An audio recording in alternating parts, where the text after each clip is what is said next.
ভাই আসলে কোন জায়গায় মনে হচ্ছে যে ম্যাচটা আমাদের রানচেস্টার দিয়ে হয়েছে?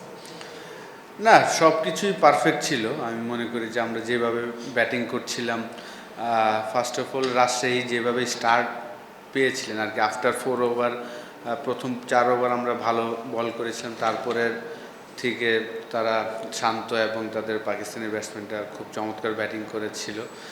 সেই জায়গা থেকে আমরা চমৎকারভাবে কামব্যাক করেছিলাম 160-59 রানে রাখার পরে। আমাদের ডেভিড মালান এবং তৌহিদ হৃদয় যেভাবে ব্যাটিং করছিল, পুরো ইনিংসটাই কন্ট্রোল মনে হচ্ছিল। তারপরে তো আসলে লাস্ট ওভারে নুরুল হাসান সোহান চমৎকার একটা বাউন্ডারি মারল নামার পরে। তারপর আর অনেকটা আসলে ইন্ডিয়ার ওই ম্যাচটার মতন হয়ে গেল আর কি, যে আমরা যে T20 ওয়ার্ল্ড কাপে হেরেছিলাম 3 বলে 1 রান নিতে পারিনি, ওই জিনিসটার মতন হয়ে গিয়েছে। তো এরকম শুরুর দিকে হওয়াটা আমি মনে করি যে অবশ্যই খারাপ আমাদের জন্য, কিন্তু তারপর আমি মনে করি যে যেহেতু লম্বা টুর্নামেন্ট, আরও 8টা ম্যাচ বাকি আছে, আশা করি কালকে আমরা আবার আমাদের রাইট ট্র্যাকে চলে আসবো ইনশাআল্লাহ। মিডলরা তো অনেক এক্সপেরিয়েন্স কম্পেয়ার টু অন্যান্য টিম ফরেন লোকাল প্লেয়ার, ওই দিক থেকে একটু বেশি ডিসঅ্যাপয়েন্টেড। হ্যাঁ, আসলে ম্যাচটা সুন্দর মতন শেষ করতে পারলে ভালো লাগতো, কিন্তু রাজশাহী টিমটাও আমরা বলতে হবে যে খুব চমৎকার একটা দল। বিশেষ করে রিপোর্ট মণ্ডলের প্রশংসা করতে হবে, যেভাবে সে রিসেন্টলি পারফর্ম করছেন। রিসেন্টলি বাংলাদেশ এ টিমের হয়েও আমরা দেখেছিলাম যে সুপার ওভারে সে চমৎকার বল করেছিল।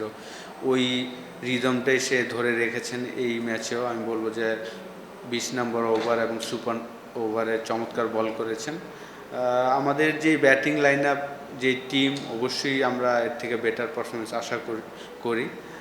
মাঝখানে আসলে প্রথম ম্যাচ খেলার পরে আবার 2 দিন খেলা হয়নি, আবার আজকে এসেছি। তো আশা করি যে খুব তাড়াতাড়ি রিকভার করে ফেলবো ইনশাল্লাহ। সুপার ওভারটা আপনি কেমন দেখবেন? আপনি ন্যাশনাল টিমের সঙ্গেও আছেন, সামনে বিশ্বকাপের স্কোয়াড দেখবে, আপনার রিপনকে কি একটা কন্টেন্ডার মনে হচ্ছে কিনা বিশ্বকাপের স্কোয়াডের জন্য? রাইট নাও নিজে ধারাবাহিকতা ধরে রাখছেন। অবশ্যই সিলেক্টররা হয়তোবা দেখছেন, ওনারা চিন্তা করছেন কাদের নিয়ে। অবশ্যই রিপন যেভাবে লাস্ট কয়েকটা ম্যাচে ভালো করছেন, এই টিমের হয়েও ভালো করেছেন, আজকেও ভালো বল করেছেন। বিশেষ করে লাস্ট 2 ওভার 20 নাম্বার এবং সুপার ওভারে আমি বলবো যে চমৎকার বল করেছেন। তো সিলেক্টররা ভালো বলতে পারবেন। এমনিতেই আসলে আমাদের পেস ইউনিটটা কিন্তু খুব ভালো। আপনি যদি দেখেন যে লাস্ট 5-6 বছর ধরে আমাদের প্রায় 8-10টা বলার আছে যারা 140 প্লাসে বল করতে পারে। তো পেস ইউনিটটা কিন্তু আমাদের হেলদি কম্পিটিশন হচ্ছে সবগুলা ফরম্যাটই যদি আমরা দেখি, টেস্ট ক্রিকেট বলেন, ওয়ানডে T20-তে, তো অবশ্যই সিলেক্টররা এটা ভালো বলতে পারবেন।